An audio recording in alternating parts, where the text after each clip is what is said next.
Pernah nggak sih kita dengar pidato seorang pemimpin yang bikin kita berhenti sejenak dan mikir, tunggu dulu, apa ya maksud sebenarnya di balik ini semua?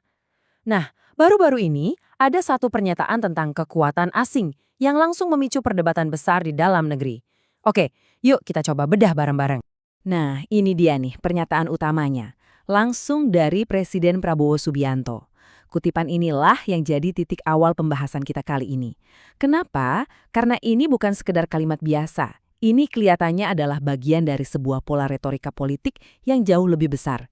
Jadi mari kita urai satu persatu. Biar kita paham betul konteksnya, ini agenda kita. Pertama, kita lihat dulu pidatonya. Terus, kita mundur sedikit, lihat sejarahnya. Habis itu, kita bedah kerangka politiknya atau yang sering disebut populisme. Kita juga bakal lihat contoh-contoh lain di dunia. Dan yang paling penting, apa sih risikonya buat demokrasi kita? Oke, kita mulai dari bagian pertama ya. Momen ketika pernyataan ini disampaikan dan gimana reaksi yang langsung muncul setelahnya. Jadi ceritanya gini, pas perayaan Hari Lahir Pancasila, Presiden Prabowo secara terbuka menuduh ada kekuatan dari luar yang lagi berusaha bikin Indonesia nggak jadi negara kuat. Caranya, katanya sih dengan mendanai lembaga swadaya masyarakat atau LSM lokal. Nah, tuduhan yang spesifik banget kayak gini tentu aja langsung jadi pusat perhatian kan? Dan dari situlah perdebatan langsung memanas. Di sini kita bisa lihat ada dua kubu pandangan. Dari sisi pemerintah, mereka bilang presiden itu punya informasi lengkap, data intelijen soal LSM mana aja yang terafiliasi asing dan tujuannya untuk mendiskreditkan pemerintah. Tapi, di sisi lain, para kritikus bilang, wah ini bahaya. Retorika semacam ini bisa melemahkan gerakan masyarakat sipil. Musuh yang sebenarnya itu, kata mereka, ya elit-elit yang korup. Hal ini kan jadi bikin kita bertanya-tanya ya, apa narasi soal asing ini baru sekarang aja munculnya? Atau jangan-jangan ini cuma kaset lama yang diputar ulang? Nah, coba yuk kita lihat jejak sejarahnya. Kalau kita lihat lini masa ini, kelihatan jelas banget polanya. Retorika soal kekuatan asing ini bukan barang baru. Udah konsisten banget, lebih dari satu dekade. Mulai dari 2014 ada klaim kekayaan nasional lari ke luar negeri. Lalu 2023 ada peringatan supaya masyarakat jangan terlalu lugu. Kekerasan di Papua pun dikaitkan dengan campur tangan asing.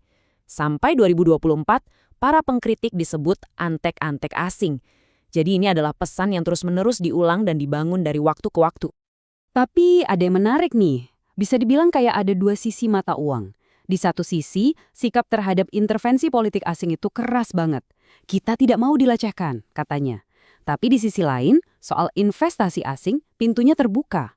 Saya dukung investasi asing selama nggak mematikan ekonomi rakyat. Jadi ada pemisahan yang jelas. Intervensi politik itu ancaman, tapi investasi ekonomi itu peluang. Ini nuansa yang penting banget buat kita pahami. Oke, kita udah lihat kejadiannya, udah lihat juga sejarahnya. Sekarang pertanyaannya, gimana cara kita ngebacanya sebagai sebuah strategi?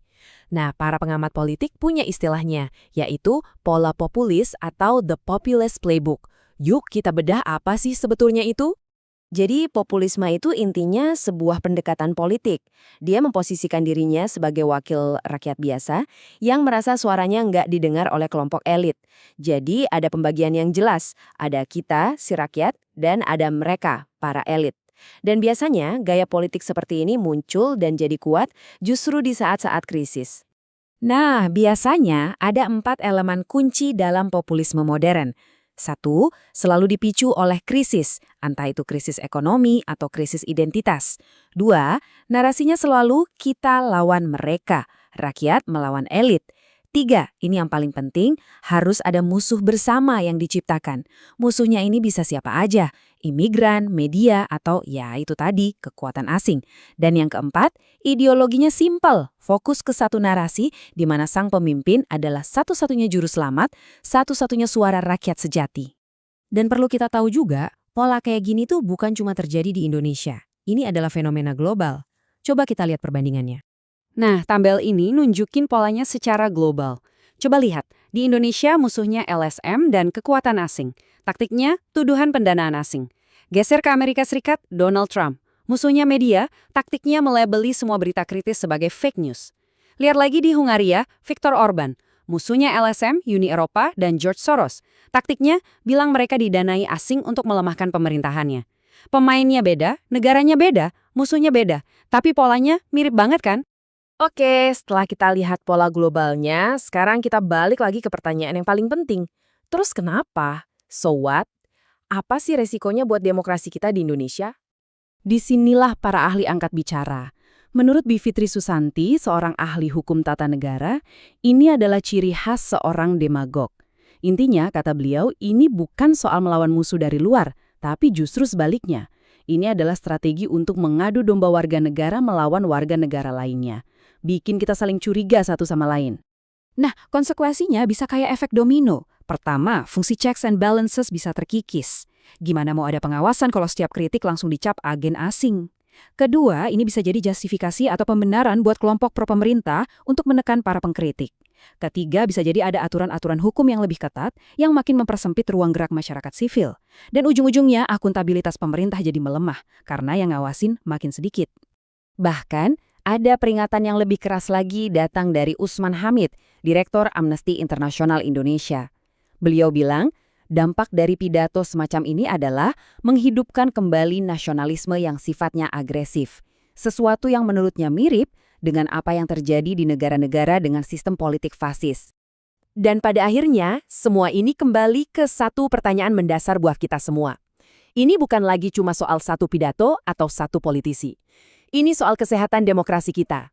Karena coba kita pikirkan, kalau setiap kritik, sekecil apapun, langsung dicap sebagai bagian dari plot asing, lalu siapa lagi yang tersisa untuk mengawasi jalannya kekuasaan? Siapa yang akan memastikan kekuasaan tidak disalahgunakan? Nah, itu pertanyaan yang mungkin perlu kita renungkan bersama.